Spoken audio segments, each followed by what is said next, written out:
Hey, Lindsay, great to see you. Thanks for coming on the show. Hey, excited to be here. Awesome. Hey, Lindsay, walk us through your career. Take us through some of the milestones and how have you ended up at Goldcast?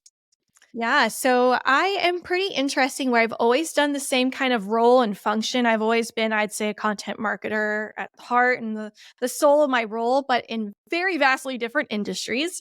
So I've been in software going on 6 years this next year, which I guess is in a few weeks right now. But I actually originally started at a credit union. So I was in financial services. The largest credit union in Alabama was their first actual content marketer. Came in, launched their blog, oversaw their social media, did email nurture campaigns, the whole kind of kit and caboodle. From there, moved into nonprofit, joined the Central Indiana branch of United Way, joined the largest, most well-known nonprofit in the world, thought I wanted to go into the nonprofit side. Was there about 2 years, realized, I don't think this is quite the right fit for me as a professional, definitely as a volunteer. And then when I moved I'm from Indianapolis area in Indiana, in the US. And when we moved here, I realized we are like this unknown tech hub. Like tech just has such a stronghold here, but you really don't know until you start digging and looking and researching. And so when I was interviewing while I was still I lived in Alabama previously, I realized, wow, tech is where it's at, like in Indy. And also, as I started to realize that, I noticed like how the salaries are better, the compensation is better, the work life is better, like everything just seemed better. And so I knew when I moved here, I eventually wanted to move into tech. And so when I was ready to move away from nonprofit, that was really the goal. And I think what gave me the leg up to getting into tech was a role open at FormStack, an online forum provider, now as a whole entire workflow automation suite. But I had used their tech in my current role and my past role. And I think that's what really opened the door to get me into tech and SaaS. And then from there was there almost 5 years. Unfortunately, was in a layoff, as a lot of tech workers now, the sad story of last year and this year. But fortunately, I had already started looking and feeling around. And so I very quickly connected with the Goldcast team through the power of networking, luckily. And that's what brought me to Goldcast. So it's been a very interesting progression of my career. Very similar dynamics of what I've done, but just vastly different industries for sure. Yeah. Good, you joined the dark side of tech. Yeah, no, there are definitely days where I'm like, oh, wow, as much goodness as there is here, there is a lot of darkness in here. And then has it lived up to the hype that you thought it would? I would say yes, for sure, of all the assumptions I had made and all the things that I was thinking I would get out of it, for sure. I have met some of the best people. I've worked at some of the best. FormStack had a culture previous to probably that last year that was just bar none. It was amazing. I'm still best friends with a lot of people I was working with. We were a remote first organization. So having that flexibility and ability, and especially I became a first time parent while I worked there. And the opportunity that provides you is priceless, honestly. And yes, the compensation and the benefits and the things you just get from your role. And yeah, I would say it definitely filled everything I was looking for in making that transition. But then, like you alluded to, there are things on the dark side. I did get laid off, and the market is crazy right now. And we're all feeling that pinch and that pull and that stress, but it's a give and a take. It's a plus and a minus kind of situation. So you're all with it. Yeah, exactly. Hey, wanting to focus on your current role, Lindsay at Goldcast.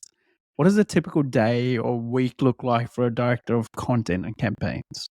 Oh man, looks like a lot of things. So I wear a lot of hats, like most startup marketers. We're a very scrappy, small team. So day in the life, week in the life, month in the life. I can do anything from planning a new campaign. For instance, we just closed on our series masterclass. That was a campaign focused on creating, launching, and maintaining an ongoing event series that included 4 different events across a 5-week span, and then integrating that message across all those channels. So it can look like campaign planning for that, doing all the project management for that, managing all the bells and whistles and things that are happening in that one singular campaign. I also run a lot of our kind of customer storytelling, customer marketing. So talking with CSMs and figuring out which customers are a great fit right now to tell a story out to the market and who's really been successful with our product and our platform. I also oversee our social media alongside Chai, one of our product marketers. So trying to figure out how are we going to keep that drumbeat going on social. We're definitely a LinkedIn company. That's where our audience is. We're a B2B events platform. And then we also run 2 ongoing series. We run one called Donuts and Demands for demand gen marketers. I host that one. And then we host also Event Marketers Live, hosted by Belinda, our head of community and events, and just making sure that those 2 shows are running without a hitch, without any bumps in the road, making sure we're getting all that content out the door, repurposing it. So it's a lot all at once, but it's really fun. And to get to market to marketers is a marketer's dream. So I'm finally to the promised land. Nice. Living the dream. We spoke about dark, but I wanted to move to another dark, which is dark social. So Oh, dark social strategy is something that everyone talks about, but it sounds like, Lindsay, you're living there, right? Like a lot of the stuff that you're creating long form content, which is podcasts, LinkedIn's becoming your landing page in many ways. So what are some of the tips and strategies that you deploy to ensure that you are gaining that crowdsourcing coming through the LinkedIn? And what's the magic that takes place in the background? yeah, it's been interesting and fascinating because I think dark social has now evolved into evangelism. And that's like Mm, the next level of the conversation around that dark social topic and kind of ecosystem people have been developing around that term. So to me, it's really is just like, how do we find the organic opportunities to get Goldcast and get Goldcast employees and subject matter experts in front of new audiences where it doesn't cost a lot of money. It's very effective. It's very time effective and efficient because as most marketers, a lot of us, our budgets are not probably growing, especially our mm, advertising budgets and our money to invest in those direct response ads and things like that. So to me, dark social is really elevated into that evangelism part. And that's really what we've been talking about a lot at Goldcast as we're looking at 24 is how can we elevate our CEO Palash or COO Kishore? How do we elevate our very top level marketers like myself and Kelly, our head of marketing, Anon, our head of product marketing, Belinda, head of community and events? And I think where it comes into that results picture is pretty soon you're going to see it extrapolate across your channels. You're going to see your social following grow, your social engagement grow. And don't forget, like some of that's going to be for your specific creators and people's profiles, but that's okay because they're directly correlated to your brand and your product. And so you have to let it go thinking it only has to be for your branded page or branded following. You'll also see it trickle through with tags and mentions of your creators and your brand, mm, mm. people having conversations and bringing you into conversations. Like it's just a huge spider web that slowly starts to weave itself out. And it's hard to track and measure for sure. And if you're under a leader who's very much, no, I just need to see the ROI and the direct results, and it might be a little hard to get that up and running, but you will see it over time for sure. So if I'm an early stage founder, Lindsay, and my ICP does exist on LinkedIn, where's a good place to start? Because a lot of businesses in their early stage, obviously the cash trap, capital efficiencies at play, product is on top of mind, sales probably second, and marketing no one seems to really understand too well. So what tips would you have for those founders and companies? Yeah, I think first and foremost, knowing what people care about and knowing what they want to hear about. And the way you do that is having real authentic conversations with prospects, customers, industry leaders, new up and comers, like whoever is relevant in your industry and to your product and to whoever you're trying to sell into essentially at the end of the day. That's the end goal, right? Just knowing exactly what they care about So and me, what is I don't know. important to them. And Oh, you're back. if you're thinking of, oh, well, how do I actually do that? Events. I find events to be the best way to do that, whether it's in person, hybrid, or digital, because then you're having a two-way conversation with your audience, right? And you can literally verbatim ask them what they care about, what's most important to them, what do they want to hear about or learn about. So I would always lean into the event side and being able to build that community and that conversation and understanding like what really resonates with people, why do they care? Mhm. It's that like resonance over reach kind of idea, I think. As if anyone's a Jay Kunzo fan, he was on our series masterclass, and that really sticks in my head of Yeah, you need to have the reach and you need to have the growth and momentum, but really it's about figuring out what's going to resonate and stick with people and bring them back to you over time too. So we spend a majority of our time now outside of the podcast talking to early stage startups, right? Early stage founders. There's a really well-known concept of founder sales. People talk about it all the time. Founder-led sales, founder sales.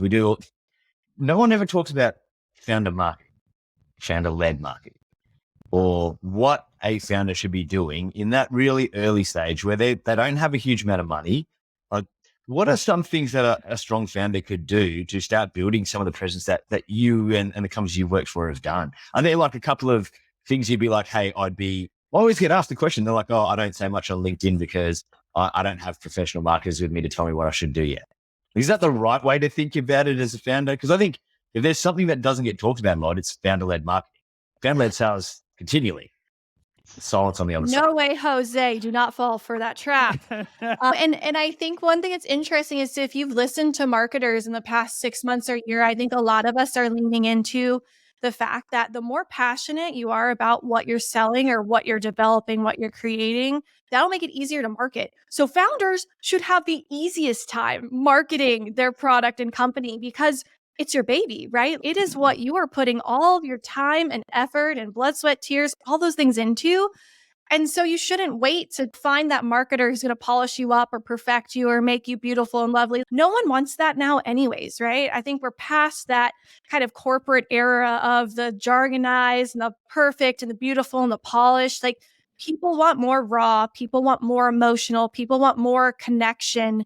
And so don't think you have to wait until you have a copywriter or a ghostwriter or a marketer on your team to really be your voice and be your writer. Like, no, people are looking for those authentic moments. And I think, especially as a founder and an early stage founder, there's so many people who want to be you and they're looking for people to tell them, how do I become you? And so you don't even really have to dig that deep to find things that will resonate and that will be like strong points of view in the market.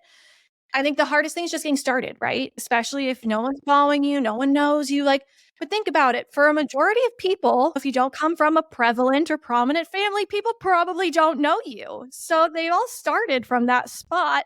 You just have to make the time, the effort, the priority to get started. And yeah, things are going to suck along the way. Some things are going to fail, but that's how you learn and get better and you grow. I think there's still that fear of if I say what I feel authentically, people will disagree with it and then no one will like me and then it makes it harder for my business. And I will admit, like when I was a CEO of a very large company, I never said anything. In reality, like it was all driven inside company messaging. You've got private equity people that you've got to make sure approve on everything you said. I couldn't have the freedom, or I didn't feel like I could have the freedom that I have now that I'm not involved in any of those things. And I actually think it definitely hurt our ability to grow. We would have been significantly more successful if we were just who we were face to face with customers, also online. And so do you have any tips for that? Because I think that's a succinct way of doing it. The way you talk to your customers will probably also resonate on LinkedIn or social media, right? Because that's actually who you're looking for, not other software companies or whoever it may be that you're worried about. And I will say there's a huge difference in if you're a startup founder versus you're a top 500 CEO. There are definitely things that go into that. And there's an asterisk to this conversation, right? Yeah. You get red tape put up, the bigger you get and the larger you get and the more marketers you have too. Like we sometimes are the problem. I will admit that. But I think part of it is knowing who you are as a person, what you're comfortable with, and how that aligns with your brand, your product, your company. Because I'm not a very like controversial content marketer. Like I'm not putting out things that are really going to make people like argue with me. And there are some content marketers who 100% that's their brand and what they're going to do. And people trust that they're going to do that and they like it. I think it's knowing what is your personality, what is comfortable to you, where are you most confident in, and how does that align then back to your business case, to what you're pitching, what your point of view is in the market. Because again, like there is risk, right? There's always risk anytime you publish anything out on the web. Like we all know this, we're of the digital age, lasts forever. People dig up tweets from 10 years ago and are like, why the hell did you say this? As long as you're staying true really to you innately, I think you'll be okay at the end of the day. It's a cliche I, answer, yes. I will say it's Yeah. a lesson I only learned in the last 12 Yeah. months. As long as I'm saying stuff I actually believe in, does it really matter if someone digs it up 10 years from now and was like, oh, you see this? I'm like, yeah, I did, because that's what I believed at the time. And this is the why behind why I did that. 100%. It's more if you're jumping on a bandwagon, that becomes a lot more difficult in the future to do. But I think that's really good tips, right? If you're being true to yourself and your brand and what you want, okay, there's still a risk, but it's more than likely going to resonate with your customer base and therefore be good for your company's brand long-term rather than negative. That's it, mate. You're on a roll. I'm learning marketing. That's it. Lindsay, you mentioned about events, and events is a good source for brand creation, brand awareness, lead generation, and everything else that comes with it. Can you maybe dig through your memory bank and what successful event campaigns have you been part of? What was the reason it stuck out? What was the things that you did actually around it to ensure that integrated marketing actually worked for you? Yeah, I would say a recent one is the series masterclass we just closed. So, one thing that I am very confident about in my marketing is always being very strategic of aligning what you're putting out to market with where your product is or where it's going. And for us at Goldcast, we're a B2B events platform. And where we see not only our product going, but our customers going in the market and marketers is understanding the value of that always on reoccurring event series. And we had this assumption that people were going to be attracted to this. And so did a little bit of research with customers and talked to prospects, things like that, and realized like, oh, this really is going to be a big topic of 24. And we were already even seeing it in some of our other events. We run a sip and share series that Belinda, our events manager, hosts. And it was even coming up in conversations there of the power of having an event series and why that should be a go-to-market move. And so we create a whole entire campaign around how to, like I said earlier, like create, launch, and maintain an ongoing event series. And we were the right product and brand to bring that to market because we have successfully run 3 different ongoing event series across the last 2+ years. So it's already a piece of content that we're very comfortable speaking on. We're already subject matters in it. And then aligning that too with the right industry leaders who are doing this in their day to day and can be trusted and relied upon are also open to having conversations with our audience. Because again, my take with ongoing live events is being able to have that conversation with your audience and being able to adapt your content to them, have open Q&As. So for us, I'm always a believer of aligning our content with our product roadmap and what is happening with our product. Because you need to do top of funnel, right? You need to do awareness plays. You need to do fun things that are creative and catchy. But at the end of the day, the things that are going to grow your revenue and grow your customer base have to be aligned with your product and where you're going and what you're doing.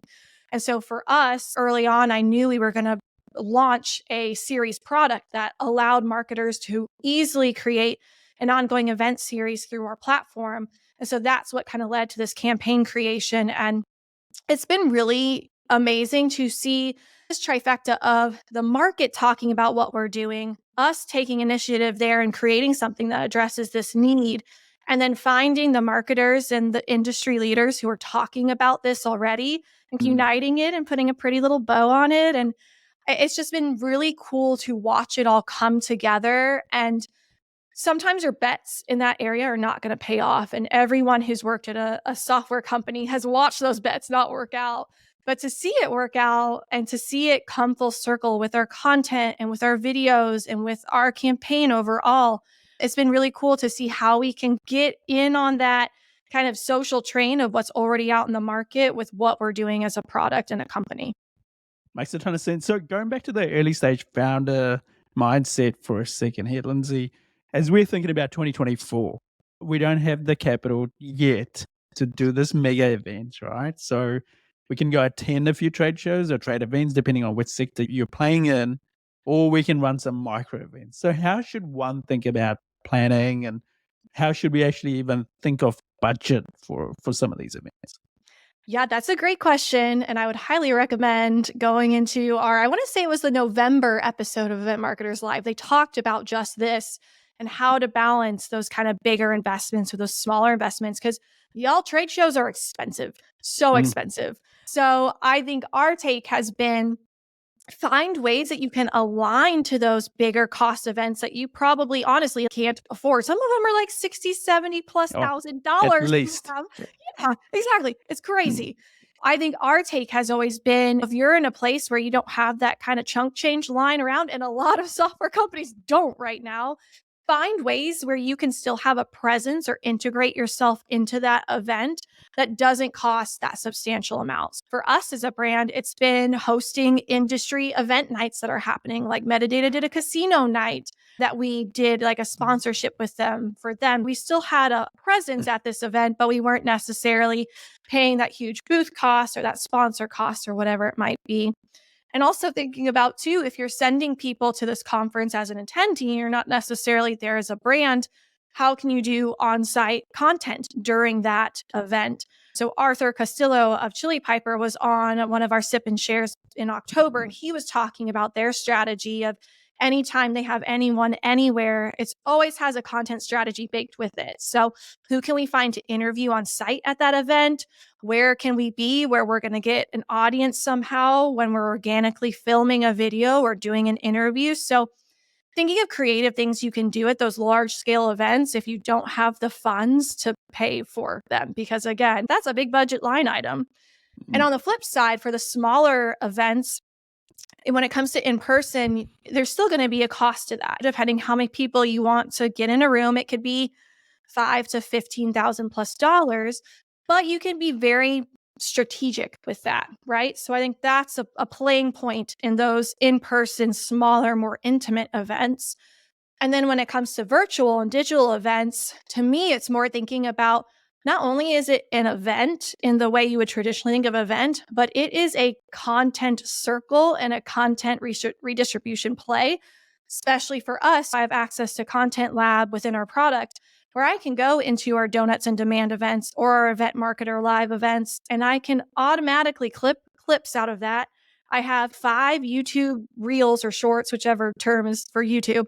I get them all confused. And then I have the full length episodes we can host on our website, on our YouTube, on our Wistia channel, all those things. And then interweaving that all into our email campaigns and our blog campaigns. And we are really believers in video led, but doing that through an event based strategy. And so that's another thing to think about. Of course, you need to make the investment in a platform that allows you to do that. But to me, long term, that is probably the smartest investment because you're not only investing in events, but you're investing in brand and audience growth and revenue growth, content marketing, demand gen, like the whole gamut. So I guess that's my long take on that kind of event question. That was really good because we go to a lot of things, Ricky and I, and every single time I'm like, hey, let's take photos, let's do a live thing, let's do this and that. We do none of it. I mean, Ricky does a bit. I do none of it, right? So it's been something I've always thought is super powerful. I think actually having a strategy around, hey, we're going to go to an event. Here is the strategy. We will do X, Y, and Z. And then having that as something reportable you do will stop it being something like I do, where I'm like, hey, we're going to take photos. I'm going to put it on my LinkedIn, and then I never do it, to actually something where you go and make some of that happen. And then I think you find it's a lot easier to justify some return of someone flying out to an event and spending 3 days there, because I've done thousands of ad over my 10 years and I don't know what I got back from a lot of it. Who do you think should go to an event? You're going to attend live. You bought 2 tickets. Is it all sales? Is it sales and marketing? Is it all marketing? Is it customer success? Should I go because I'm a CEO and I never get to leave my office? Who should Who go? gets to go? Yeah. That's a doozy of a question. I hope it's me. I still never get to leave my office. I wouldn't mind going. If I were to lean into my gut reaction to that question without like overthinking, I would say you have 2 tickets, right? 2 tickets. And if you're an early stage company and you're an early stage founder, usually it will be either your founder, CEO, COO, just because at that point in time, that is who is representing your company from an evangelism side, from a face side, from a, oh, I know who that is side. So it's likely going to be one of y'all. And then I don't want to get in the battle between like sales and marketing. What I'm pushing you to, like I'm trying to push you to the battle. You're trying to put her in the corner. I can tell. Controversial. I would, where I would lean again with my gut instinct to that question is who is your salesperson who's the best marketer? So who will go and they'll be able to talk to people and get some demos on the line and drum up some business, but also do what you were talking about. Who's going to take the pictures? Who's going to take some videos? Who's going to post about it on social media? Who has a good relationship with probably a back-end marketer who will then funnel all this to the team or the one person on the team or whoever it is, your freelancer, to be able to then put that out into the ecosphere even more. So I think it'd be either CEO, COO, founder, whoever is that ELT kind of rep, and then probably a salesperson if it's two. I'm sorry, marketers. Yeah. I want to Hey, save you- myself. Look at Ricky. Look at Ricky. He's like a cat. He's like, no. I'm just saying, like, Lindsay navigated that response really well, right? Like, I think it was just like salesperson who's a marketer at heart and someone who can do it all gets to go along with the founder. So I think she said basically you can go, Sean, because you kept begging about it. And Ricky, you're a sales marketing legend. You can go. She did. She So gave you out a two- fabric. She got the audience and she sold to them. And I was like, you two idiots get to go regardless. I'm not pandering. That's it. Lindsay, I think a lot of good practical tips there. One thing I do want to ask you about is podcasts. We obviously are recording one now. I know you're a big fan yourself. You've been on many, you've hosted few. Why should companies do one? Because everyone's doing it. So it puts a lot of people off to go, oh, there's already so many. Why do I want to be one of many? So why should you start one? Where's a good place to start? So it's a twofold question. Yeah. So I would say I approach podcasts the same way I approach live events because they really are in and of the same, right? You're getting a lot of the same things out of them. Obviously, one, you can build a live audience while you're doing it, but some podcasts even record with live audiences. I think it's knowing what is the outcome of that investment and thinking like a content marketer, thinking like a demand gen marketer, knowing that it's not just, I think people very baseline when they think about starting a podcast. You're thinking about, oh, I'm going to get X amount of listeners and I'm going to grow this huge show and people are going to know who I am and who my company is and all these la la la la. That's not really the point at the end of the day. Yeah, it's great if that's what you get out of it. But honestly, it's a content engine. And that is the best reason to start a podcast or start a live event series. It's because then you have your point of view captured very easily in a space, especially if you're doing an internal led podcast where it's your own SMEs and your own employees running it. Of course, you can bring on external guests as it makes sense. But it's a great way to position your point of view to the market. You have ownership of all those assets. And then think about how you can integrate that into everything else. And people are always looking for insights and how do other people do this? And, oh, I'm struggling with this problem. And you can present a solution quickly, easily, pretty low cost too. So I think it's not the idea of, oh, I'm going to start a podcast and I'm going to get thousands of subscribers and listeners and all the things that we fall into, especially as marketers, and then reporting back on those numbers and stats and things like that. But it's really thinking about how can I use this as a lever to position my brand, to get in front of my audience, but also if you are inviting guests, who are my ICPs? Who are my ICPs following? What customer might need a little love? What prospect needs a little push across the line? There's so many ways to strategically use a podcast. And it depends on your brand. It depends where you're at in your brand journey. A lot of things play into kind of the reasons and what you would expect the ROI of that. But it's just a gold mine of content. Like, why wouldn't you do it? If you only get 100 listeners, think about over time how that can extrapolate and you can build off that content. And especially, like I said, if you're doing it as a live event and repurposing into a podcast, you have direct access to your audience right there. You have live on-site feedback and you can cater to who actually cares about what you're saying. And then as far as getting started, is the question what platforms to use, what tools to use, or what's the context around the second part of your question?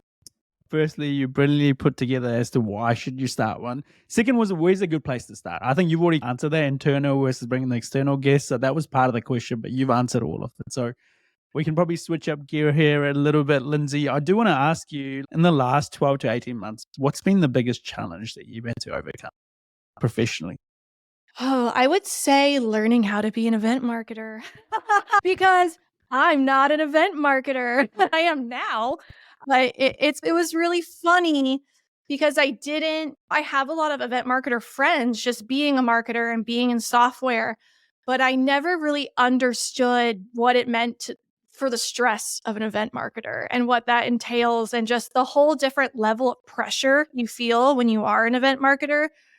And so learning how to handle that and be okay with that and not lose your mind over that. B, especially when I'm a very type A planner type person. And so events are very hard sometimes when you're a very type A person. So I would say it's just figuring out how to adapt to a new role and a new industry. And although I've been in software more than 5 years now, I come from a workflow automation, no code background. Very different audiences, very different go to market strategy, very different what I was doing in a lot of my day to day compared to now. So finding ways to be okay with the fact that sometimes things are going to go off the rails and it's not going to go how you want it to go. Knowing that you have a lot to learn and being okay with that and being vulnerable in that. And it's been really surprising that my audience for Donuts and Demand has actually been very understanding of that, because there have been moments where I have goofed on camera or done something just very oopsie, and they're like cool with it. And sometimes you think you're going to ruin things because of that, but it actually makes you, I think, more of a relatable event marketer in moments like that. So I think for me, it's just been trying to adjust to a very new, not only industry, but role as well in my transition. And I had marketed to, the workflow automation, no code space in various industries. And we didn't market to marketers either. We marketed to healthcare and financial services and higher education. So very different landscape. But I had been in that space for nearly 5 years. So being able to be okay knowing like you're going to suck for a while and things are going to feel rough and weird, and people are going to visibly see it too. I think that's another thing too. When you're an event marketer, like you got nowhere to hide a lot of times, especially if you're the host or the moderator. That's very true. Sean and I have been doing it for almost 20 years and we still suck at it. I think as the time progresses, you're meant to get better, but sometimes it doesn't. So that's okay too. I think being authentic, being raw is what it's all about. I hit my peak in episode 1 of this.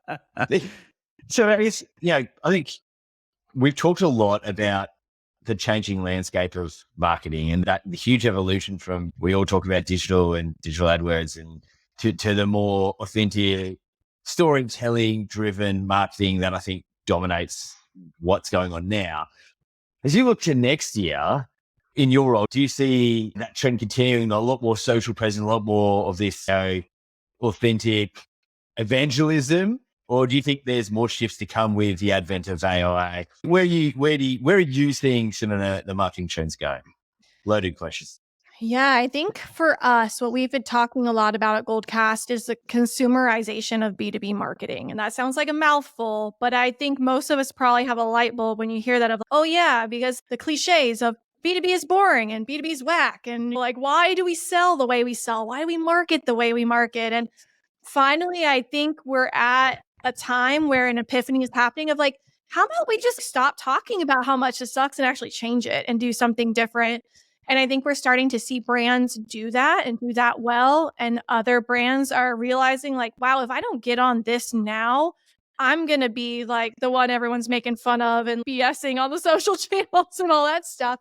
And so for us, it's really looking at the consumer side and B2C and the creativity they have and the fun they have and the streamability they have for a lot of their content and their campaigns and even the way they sell and the way they position themselves.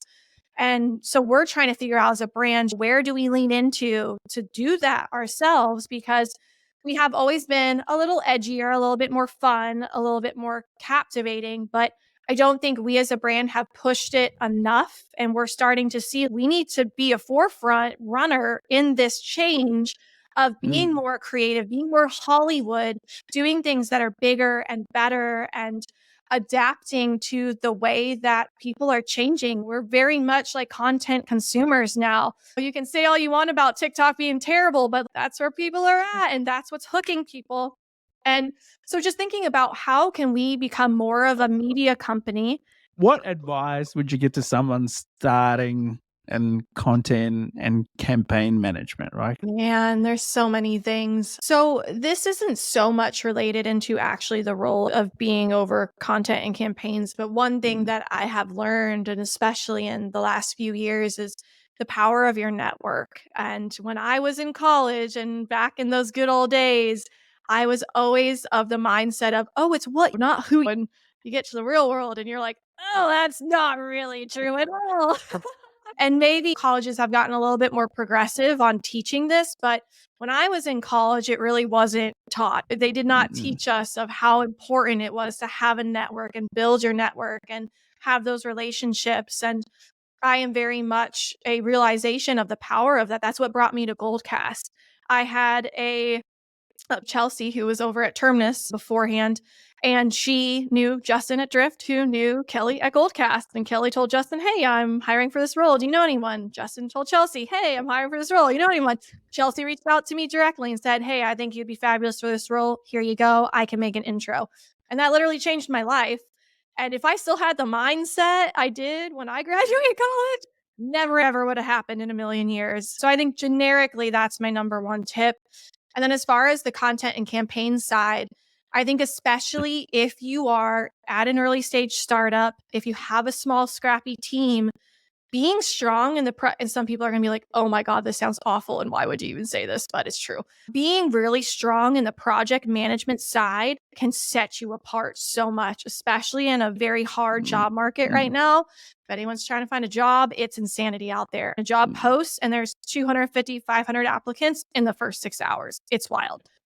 But as a marketer, especially in the content and the campaign side of things, if you are a strong project manager and you have strong background in leading project management tools, Asana, Confluence, Jira, Monday, Notion, that will set you a peg above and it will really do you a service in the long term. We made a move from Notion to Monday for our project management. And because I've had such a strong background in that tool and the PM side of that, it was invaluable. So that would be probably my tip to anyone who's getting ready to enter the job market and enter content or a campaign focused role is as great as it is to be a strong creative, and you need to have that to be successful in a marketing role, especially in content of all places. Being strong in that project management side, though, will make your life so much easier, your workday so much easier, and will make you stand out amongst a sea of applicants who might honestly look a lot of the same after a while. mm. Some Love it. really good tips. I've firsthand have worked with some brilliant marketers who exactly say what you just said about project management, right? I think it will set you apart. The generic advice about network, also powerful. So lean in on that. Last question from me, Lindsay. Have you had influential mentors in your career that I assume you have? Is there one or two things that really resonate with you as you go along your journey? Yeah, I think everyone's very different on what they seek out from a mentor and what they get out from a mentor. And I've been very lucky to be in a lot of different programs that have connected me to mentors. I'm in a group called Pass the Torch for Women that is Indianapolis based and has connected me to mentors of very different roles and industries, but who have been able to give me what I seek out of a mentor. And a lot of times in those situations, it's talking about the more kind of personal issues or the kind of feelings of, I think a lot of software workers right now are wondering, like, do I stick this out? Do I stay in Mm, software? Do I do this forever? Can I survive this roller coaster I'm on? And so for me, what I've been seeking from my mentors is just having a non-biased, non-invested and non-invested as far as they're not invested in me, but they don't have a vested interest any way, shape, or form. So they can give me a very authentic reaction and answer and guidance. And so what I've been looking for my mentors is just really getting down to those things in my head that can sit in my head. And I might not have a great person to get that unbiased feedback from or just be able to reflect. And I'm also not a good reflection person. I'm not a journal writer. I'm not like a visionary. Like those things don't come naturally to me and are not things that I'm strong at.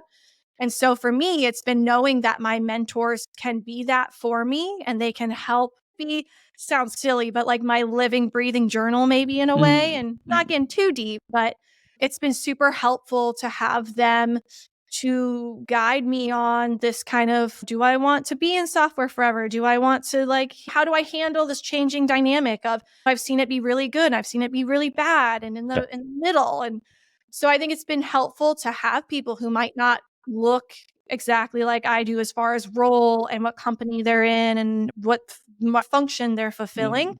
But at the same time, like right now, my mentor through Pass the Torch works at Salesforce. So there is a difference of there too, though, that she has actually been super helpful as well, because then I can come to her with my very tactical day-to-day stuff as well. I guess having a mix of those unbiased, uninvested, outside your world, maybe people are super helpful, just as much as you would typically think of, oh, if I'm a content marketer, then I should go find a head of content to mentor me. Thinking a little outside that typical mentor box.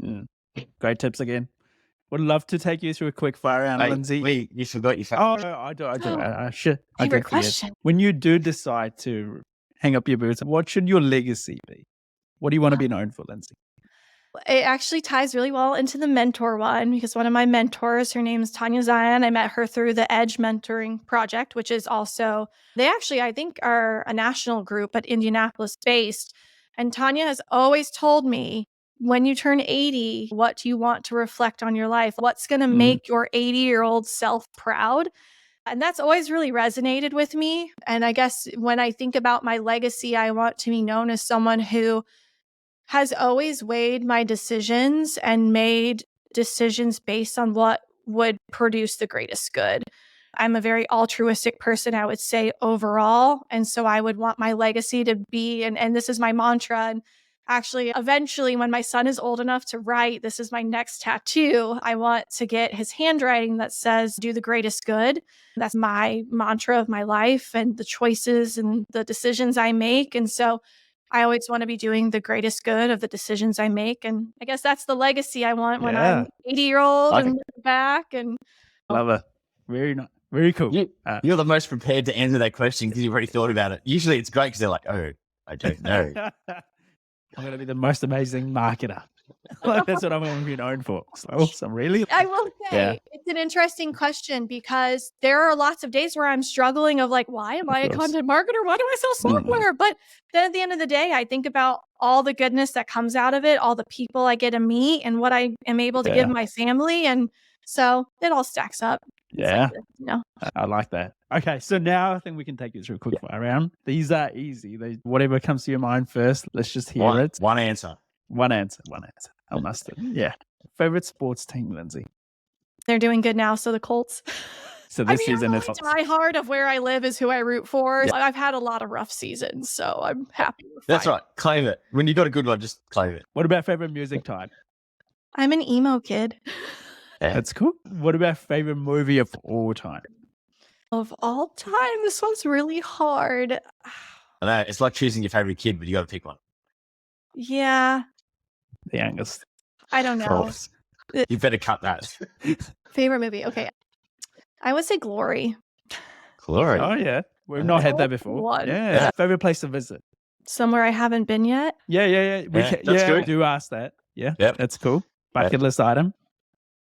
Where's one bucket list place you'd like to go that you've never been? I would like to go to Switzerland. My in-laws went to Switzerland this past year and did not take me or my husband. And so I'm jealous. All of their photos were phenomenal. Like that and Greece, because those are two places you photos of and you're like, this has to be photoshopped. It's not. It's that freaking beautiful. It's crazy. It's mind-blowing. Yeah, both great spots. And this is the main one. This is why the whole podcast was designed for, Lindsay. I know you're going to be on the right side, but let's hear it from you. Peanut butter. How do you like yours? Crunchy or smooth? Has to be smooth. Sorry, crunchy people. Has to be smooth. Oh, man. That's definitely the wrong answer. We'll fix it for you. On. We'll fix it in post. Yeah. Well, there's better editing to do on this episode, so we'll get that fixed too. Yeah, I'll fix it. Don't worry. You're going to say it in a very Australian, also manly voice. It'll work. We'll get it all right. Thanks for coming on. Thanks for sharing all your tips, and we really appreciate it. Thanks, y'all. It was a lot of fun. Thank you.